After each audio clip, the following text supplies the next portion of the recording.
Resul-i Ekrem ve Nebi Muhterem sallallahu aleyhi ve sellem Efendimiz Hazretlerinin aziz, pak, münevver, mutahhar ruh şeriflerine selavat-ı şerifi getirenlerin ahir ve akıbetleri hayrola.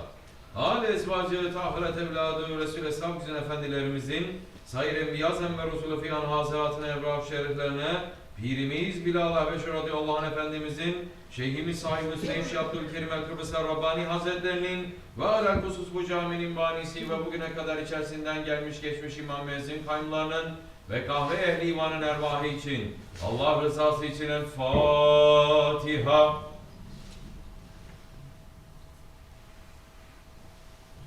Euzubillahimineşşeytanirracim. Bismillahirrahmanirrahim. İnnallâhe ve melâiketehu yusallûne alen-nebi. Ya eyyühellezîne âmenû sallu aleyhi ve sellimu teslîmâ. Allahümme salli ala seyyidina Muhammed ve ala ali seyyidina Muhammed. Allahu Ekber, Allahu Ekber. Allahu Ekber, Allahu Ekber. Eşhedü en la ilahe illallah. Eşhedü en la ilahe illallah. Eşhedü enne Muhammeden Resulullah. Eşhedü enne Muhammeden Resulullah. Hayya ale's-salâh. Hayya ale's-salâh. Hayya alel-felâh. Hayya alel-felâh. Allahu Ekber, Allahu Ekber. La ilahe illallah.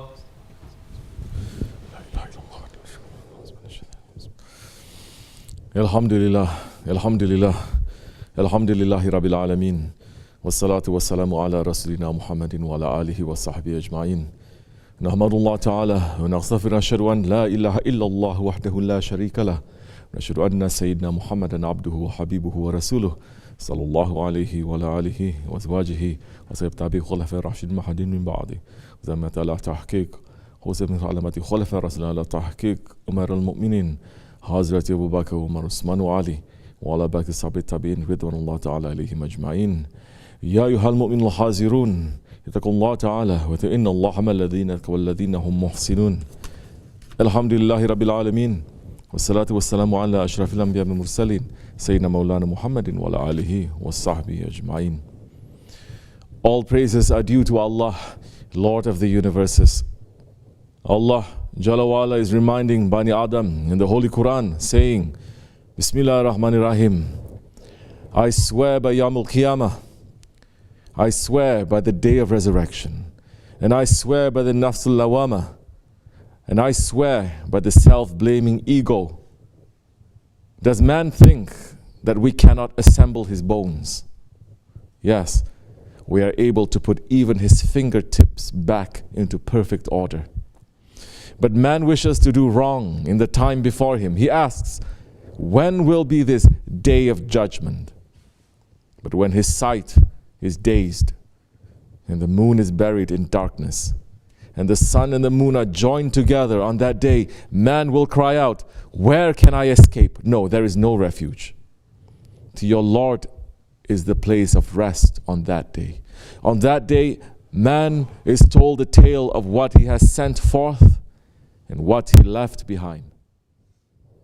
Oh, but man is a telling witness against himself, even though he tries to give excuses. Sadaqallah al-Azim. May all peace and blessings be upon the master of Arabs and the Ajam, Sayyidina Muhammad alayhi salatu wasalam, who is saying, whoever recites salawats on me 10 times in the morning and 10 times in the evening will obtain my shafaat, my intercession on the day of resurrection. Allahumma salli wa sallim wa barik alayhi wa ala alihi wa sahbihi wa sallim. And may peace and blessings be upon his noble family and blessed companions, especially upon the four Khulafai Rashidin, Hazrat Abu Bakr Siddiq, Hazrat Umar Farooq, Hazreti Osman al-Ghani and Hazreti Ali al-Murtaza and all those who follow them until the last day. Ya ayyuhal mu'minun, O believers, welcome to you in the first Juma of the month of Rebiülahir. In this month, we find the urs of great awliya and ulama, like our Grand Sheikh Muhammad Baba Samasi, and of Ghawsul Azam, Sheikh Abdulkerim al-Gailani, and Sheikh al-Akbar, Hazreti Ibn Arabi, and Imam al-Ghazali, and Imam Malik, and Imam Ahmad ibn Hanbal. In this month, we find the urs of the great Sultan, Ulu Hakan Sultan Abdul Hamid Han. And in this month, we find the Hijri birth date of our master, Sahib-ul Saif, Shaykh Abdulkerim al-Kibrisi Rabbani. Qadasallahu sir. May Allah raise their stations and let the himmat be on us. May we remember those that are beloved to Allah. For Holy Prophet ﷺ said, when the righteous ones are remembered, mercy descends. May we be under the shade of Allah's beloved ones. Ya ayyuhal mu'minun, O believers, this life is a temporary life. And a day is coming when we will fold up the tent of this worldly life and continue our journey to the reality of Akhirat. A day is coming when we have to stand before our Creator, the one who sent us to this world, and we have to answer for how we lived in this world. Death is the certainty before us, and the judgment day is the promised meeting with our Lord. Our Shaykh Sahib-ul Saif, Shaykh Abdulkerim al-Kibrisi Rabbani, Qadasallahu is speaking to us about the nature of our life in this world, saying, we entered through one door of this world and we go out from the other side. If you don't know the meaning of life, if you don't know what you have been created for, you are in big trouble. Prophets have been sent. Awliya has been sent to remind us why we are here. What is the reason of man? What is his creation? Man has been created to know his Lord, to worship his Lord. When you are going to the judgment day, before going to the judgment day, entering into the grave is coming to you. Angels are coming and asking, who did you live for? Why did you live? What did you do? How much of the life that Allah has given to you, you have lived for His sake? Now you and I, everyone who is hearing these words, must think about it. And if you are sincere about it, thinking really sincerely about it, do you think then that you are going to become proud ones? Or arrogant ones? Or stubborn ones? Or are you going to attack those who are trying to take you out from the mess that you are in? How are you going to? Impossible. Then intelligence enters to your heart, to your head. Intelligence forces you to think a little bit, because now there is an unknown, something waiting for you in front of you. It doesn't matter who you are and where you are from. The highest title that you're going to reach, you are going to get, is to be servants. All these worldly titles that man has, you are going to leave it in the world. You cannot take it with you to the grave. You can be the kings of the world, ministers of the world. It doesn't matter. When you enter into the grave, the first thing the angels are asking, do you have your ID card? Did you get your ID card from dunya to akhirat? Yes, I did. What does it say? The servant of the Lord. Now you pass. Servant of his ego. Now you're in trouble. Slave to shaitan. You are in trouble. He is in love with dunya. You are in trouble. Look at yourself. You must check yourself. Check your heart. Don't let anybody say anything to you and get fooled by anyone. No, sit alone in your room for 10 minutes, 15 minutes and say to yourself sincerely, look at me. Look at me. Am I really living for Allah? Or am I really living for my ego? Check yourself and you will find out. You will know by yourself. Your heart will scream to you. The sound that is coming from the heart will take all over. You will hear the voices coming from all over. But the 21st century's ignorant and arrogant people are covering the sound that is coming from their heart, listening to their ego, and everyone is thinking, I reach somewhere. Where are you going to reach? What are you aiming for? Servants, you have to reach to servanthood. Awliya Allah are giving warning to save us. The friends of Allah can scream at us. They can frighten us to save us. Our Shaykh is telling us that when a man is dying from freezing, from hypothermia, you cannot let him go to sleep. If he goes to sleep, he will die. You have to shake him. You have to slap him. You have to scream at him until he wakes up. That is a mercy to such a man. If you let that man sleep because he doesn't like a slap, if you let the man sleep because he says, I don't like to be screamed at, that means that you're letting him to die. To die in this world is something, but to die and to be in trouble, dunya and akhirat, there is no escaping from akhirat. Holy Prophet ﷺ, yes, he came as rahmatul lil alameen. And his inheritors are inheriting that rahmat, but it is not rahmat according to what our eyes understand or according to what 21st century Muslims understand, following the Jews and the Christians. Rahmat is not Christian understanding of rahmat, hugging and being meek and being mild. Rahmat is to have a heart to save others, even if it means that others will hate you. Rahmat means to be like the awliya Allah, to look with the nur of Allah, and the awliya Allah do what is necessary in the moment to save those around them. Today, people have wrong understanding of tasawwuf and tariqat and Islam. And when they see the sheikhs waking up such a man, they themselves say, what kind of tariqat is this? What kind of mercy is this? Yes, Holy Prophet ﷺ took prisoners from the war and he put them in chains and he was laughing and smiling at them. And they look at each other and they said, look at him, he's looking at us and seeing us in chains and ropes and he's getting happy. Holy Prophet ﷺ replied, Hasha, I am not laughing because I see my enemies conquered by me. No, I'm laughing because I'm seeing with the eye which sees secrets. And I see that I'm dragging people by force away from a blazing fire and a stove filled with the black smoke of hell, and I'm taking them to paradise, to the angel who guards the gates of paradise, to the everlasting garden. And the ones I'm dragging are groaning and getting upset, saying, why are you taking us from danger into the garden and safety? And this makes me smile and laugh.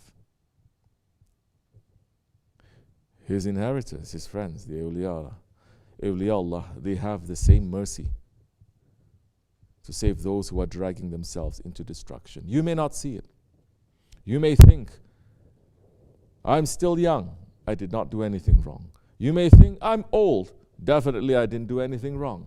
You may say, I've been a Muslim all my life. You may say, I've been in tariqat all my life. It doesn't matter. You are not a doctor. Only the doctor knows. And Hazrat Maulana Rumi is saying that once upon a time, one awliya was riding a horse and he saw a man sleeping and he saw a snake go into the mouth of the sleeping man. So the awliya started beating the sleeping man with a stick and made the man run until he came to an apple tree. And under the apple tree there were rotten apples. The wise man forced the man to eat the rotten apples. The man who was sleeping before said, "O prince, why have you made killing me your intention? I never did anything bad to you. I never did any zulm to you. If you're mad at me, then just kill me with your sword. I'm so unlucky that you ever saw me. How lucky are the people who never met you. I didn't do any crime or sin. You can't even treat a murtad like this. Look, blood is filling in my mouth while I talk. Ya Allah, take revenge for me from this person." The man kept cursing. And the awliya kept beating him. And finally the awliya says, now, run. Run. And the man ran where the awliya kept beating him until the man fell down. And the awliya kept making the man to run and fall down until he threw up. And he saw the snake come out from his own mouth. Then the man fell down and kissed the awliya's feet and said, you are the angel Jibreel, since you are the protecting friend of merciful kindness. Oh, what a blessing it was when you saw me. I was dead and you gave me a new life. You were running after me like a mother runs after her child. But I was running away from you like a stubborn donkey. Donkeys run from the master because they are animals. But the owner follows it out of his goodwill so that a wolf doesn't tear it into pieces. How blessed is the one who sees your face or just walks in your street. O you whom the pure spirit has praised, how much nonsense and foolish things I said to you, O my master, O my king, O my Amir. It wasn't me speaking, it was my ignorance. Please don't hold it against me. If I'd known the least about the situation, I never could have said something like that. I would have praised you if you had just told me what was happening, but you acted in silence.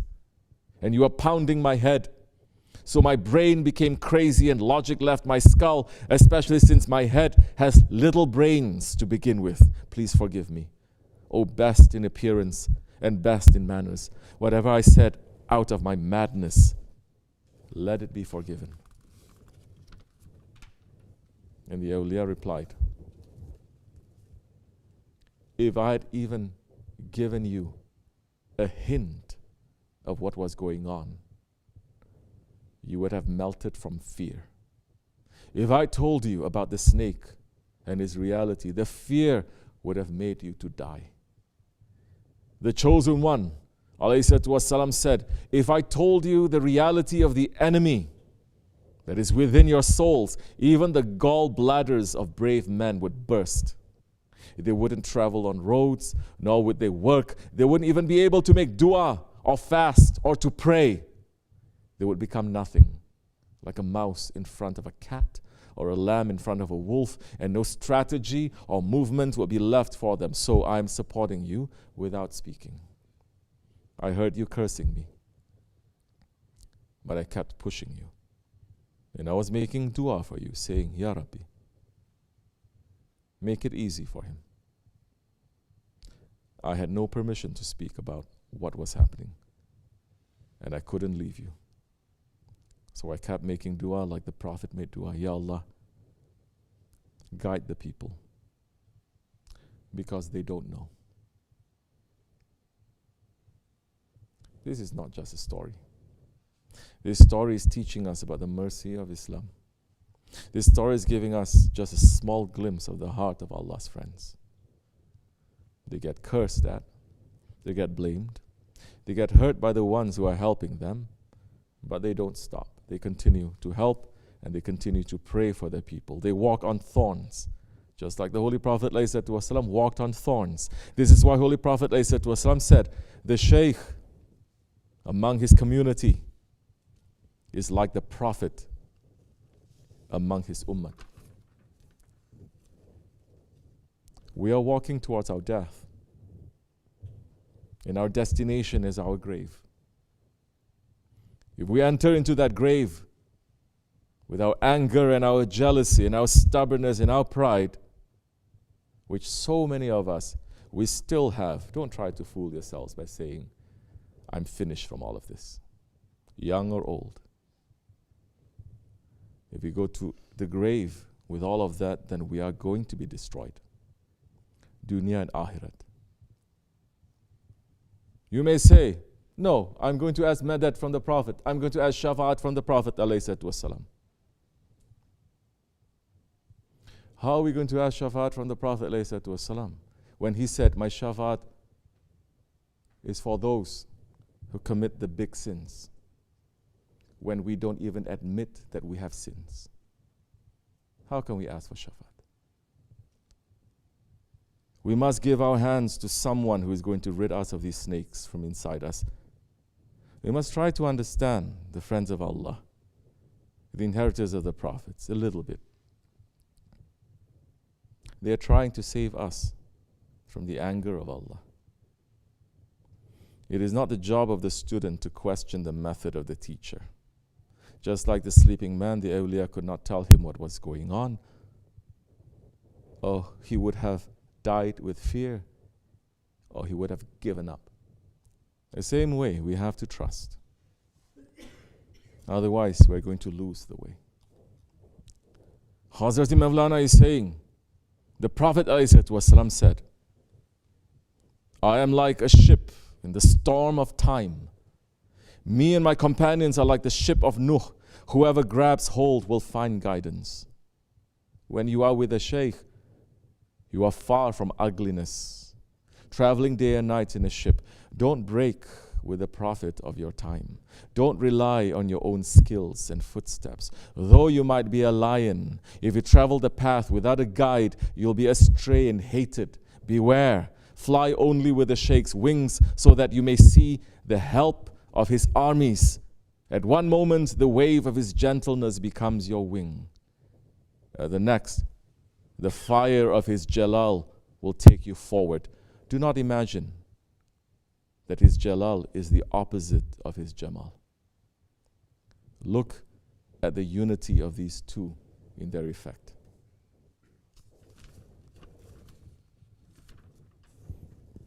This is our way. This is the Osmanli Nakşibendi way. This is the way of the Murshid and the Murid. This is the way that brings us to safety in these most dangerous times, in this darkest of the darkest times, in this Ahir of the Ahir Zaman. If you think that you are safe, think again. Because you are going exactly opposite to what the Prophet ﷺ was saying. If we are in the company of Allah's friends in this life, then we can be in their company in the next life. And then we cannot wait to reach to that sohbat.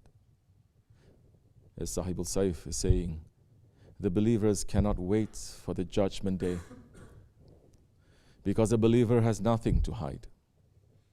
A believer has nothing to fear except Allah.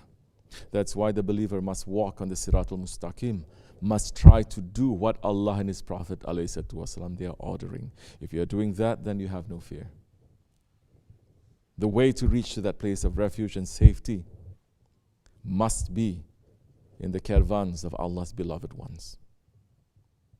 Sultan al-Awliya, Mawlana Muhammad Nazim al-Hakkani Qazansir, Shaykh Mawlana is saying, you ask for the divine presence. You want to reach the world of Malakut, the world of angels. Of course, you will find a caravan which goes to that world and join them. You will follow them. What did the great ones say? Certainly they wanted to be with them, even in the back of the caravan.